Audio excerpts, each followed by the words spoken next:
안녕하십니까, 임종욱TV 임종욱입니다. 자, 여러분, 요즘 들어서 부동산 재개발에 대한 종류가 너무 많습니다.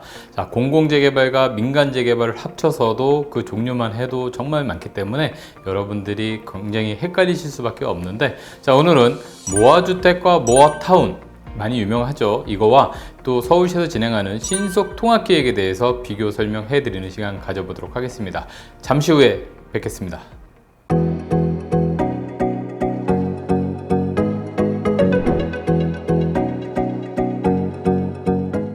그동안 여러분들 모아주택과 모아타운에 대한 설명을 많이 드렸었는데, 자, 오늘은 신속통합기획과 비교를 하는 시간 가져보기 위해서 모아주택에 대한 개념부터 다시 설명을 한번 드려보도록 하겠습니다. 자, 모아주택 같은 경우에는 노후된 다가구와 다세대들을 필지별로 모아서 정비를 하는 사업이 바로 모아주택이다, 이렇게 보시면 되겠는데, 자, 1500제곱미터 이상의 블록을 모아서 정비하는 사업이다, 이렇게 이해하시면 좋을 것 같습니다.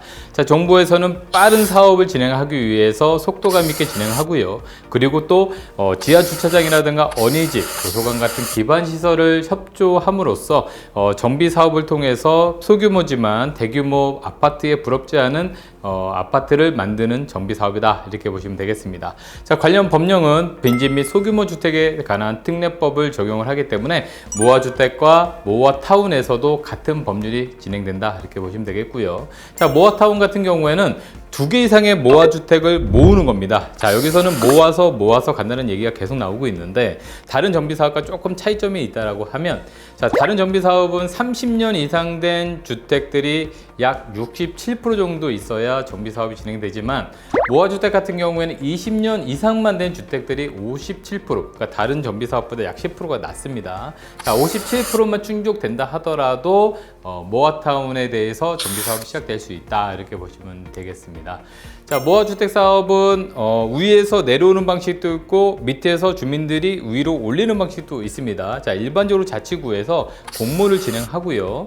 자, 대상지에 대해서 주민들이 후보지를 제출을 합니다. 그러면 서울시에서 후보지를 지정을 해주고 거기에 대한 발표가 있다라고 하면 주민이 의견을 수렴해가지고 관리계획 수립에 대해서 나중에 관리 지역에 대한 지정과 고시가 나오게 되는 것이죠. 그렇게 되면 모아타운이 진행될 수 있다라고 보시면 되겠습니다. 자, 그렇다면 모아주택과 모아타운이 무엇이 좋은지 한번 설명해 보도록 하겠습니다. 자, 기존 정비사업 같은 경우에는 보통 일반적으로 8년에서 10년 정도의 속도가 필요합니다.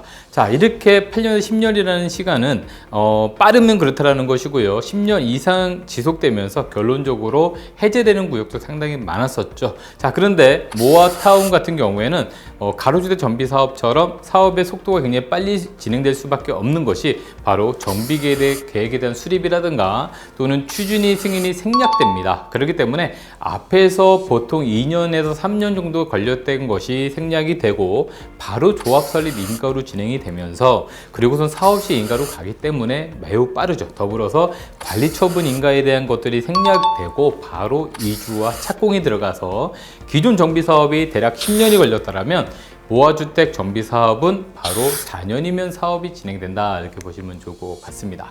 자, 지금 모아타운 같은 경우에는요, 강북구 번동과 그리고 중랑구 면목동이 시범지구로 지정이 돼서 중랑구 번동 같은 경우에는 이미 조합 설립 인가를 다 받고 진행이 잘 되고 있다, 이렇게 보시면 좋을 것 같습니다. 자, 더불어서 국토부와 서울시와 동시로 작년 11월 달에 바로 10군데에 대한 모아주택 정비사업 지정을 후보지로 지정을 했습니다. 그래서 이렇게 지정된 곳은 올해 22년 1월 20일에 권리산정 기준을 정하고 지금 모아타운으로서 열심히 진행이 되고 있다, 이렇게 보시면 되겠고요. 자, 얼마 전이죠. 22년 6월 21일에 서울시에서도 모아타운 후보지 21곳을 발표를 했습니다. 자, 그래서 이 21곳은 지금 조합 설립 인가를 위해서 많은 동의를 받고 있고요. 여러분들이 지금 재개발 지역에서 각광받고 있는 지역을 뽑으자면 바로 이 모아주택 후보지 21곳을 거론할 수 있다, 이렇게 보시면 좋겠습니다.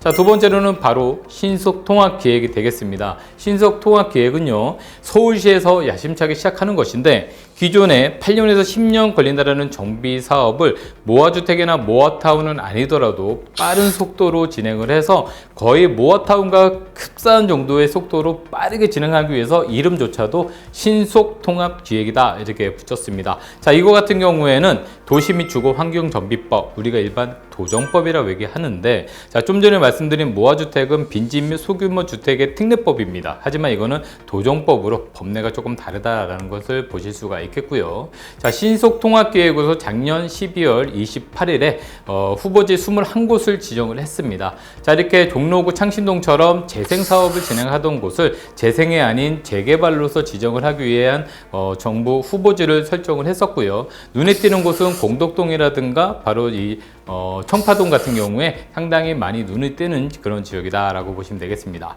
자, 이렇게 신속통합기획이 발표가 되고 난 다음에 21년 9월 23일 날 공모를 진행했었는데, 공모일을 바로 권리산정 기준 1로 지정을 했고요. 그리고 또 후보지 선정 이후에는 1월 2일에 토지거래 허가구역으로 지정을 해가지고 이제 거래를 하기 위해서는 실거주 의무라든가 여러 가지 허가 조건부로서 거래를 해야 된다, 이렇게 보시면 되겠고, 21곳 외에 미지정된 지역들이 있습니다. 자, 이렇게 미지정된 지역들은 22년 1월 28일로 또 권리산정 기준일이 정해졌기 때문에 권리산정일 기준 이후에 신축된 빌라들은 자칫 현금 청산될 수 있다는 것을 좀 더 눈여겨보시겠고요. 따라서 재개발로 인해서 지분 쪼개기들이 많이 이렇게 차단되어 있다라고 보시면 되겠습니다. 자, 그렇다면 모아타운과 신속통합기획의 결론을 말씀을 드리도록 하겠습니다. 사실 결론이라는 것은 권리산정 기준일을 좀 말씀드릴 수 있는데, 말씀드리는 권리산정일 기준 이후에 신축 빌라라든가 지분 쪼개기가 된 것들은 입주권이 나오지 않고 현금 청산될 수 있다는 뜻이 되겠죠. 자, 모아타운 같은 경우에는 10곳이 2021년도에 발표가 됐기 때문에 22년 1월 20일을 기준으로 권리산정 기준이 정해졌고요. 그리고 22년 1차는 22년 6월 23일에 권리산정 기준이 정해졌고, 2차를 지금 공모를 진행했습니다. 그렇기 때문에 이 선정 발표 다음 날이 권리산정 기준으로 정해질 예정이고요. 자, 신속통합기획 같은 경우에는 1차는 작년 21년 공모했던 9월 23일이 권리산정 기준일, 그리고 앞으로 이제 발표할 것들은 올해 22년 1월 28일이 권리산정 기준이다, 이렇게 보시면 되겠고요. 좀 차이가 있습니다. 모아타운 같은 경우에는 이 권리산정 기준일 이후로 착공 신고가 이전에만 됐어도 입주권을 받을 수 있습니다. 하지만 우리 신통기획 같은 경우에는요, 이 발표일 권리산정 기준이 이전에 신축을 한 것들은 소유권까지 다 넘어와야 이게 입주권을 인정받을 수 있다라고 보시면 되겠고요. 토지거래 허가구역은 모아타운은 없습니다. 하지만 신속통합기획은 토지거래 허가구역으로 지정되어 있기 때문에 조건부로 거래를 하셔야 된다라고 정리해 보도록 하겠습니다. 예, 오늘은 모아타운과 신속통합기획에 대해서 비교해 보았습니다. 자, 두 사업 전부 다 서울시에서 야심차게 진행하는 사업이 맞습니다. 하지만 조금 더 다른 면은 뭐냐면, 신속통합기획은 지정된 곳이나 앞으로 지정될 곳들이 전부 토지거래 허가구로 묶여 있기 때문에 투자자 입장에서 투자하시기가 조금 쉽지는 않다라는 것이고요. 또 권리산정일 기준 이후로 모아타운 같은 경우에는 그 전에 착공 신고만 돼 있어도 입주권을 받을 수 있지만, 우리 신통기획 같은 경우에는 권리산정일 기준 이전에 이미 착공이 아니라 완공까지 돼서 소유권까지 넘어와야 입주권을 받을 수 있다는 차이점이 있습니다. 자, 우리 투자 잘하면 아파트지만 못하면 현금 청산될 수 있기 때문에 여러분들의 많은 공부를 통해서 투자에 성공하시길 바라겠습니다. 자, 지금까지 시청해 주셔서 감사합니다.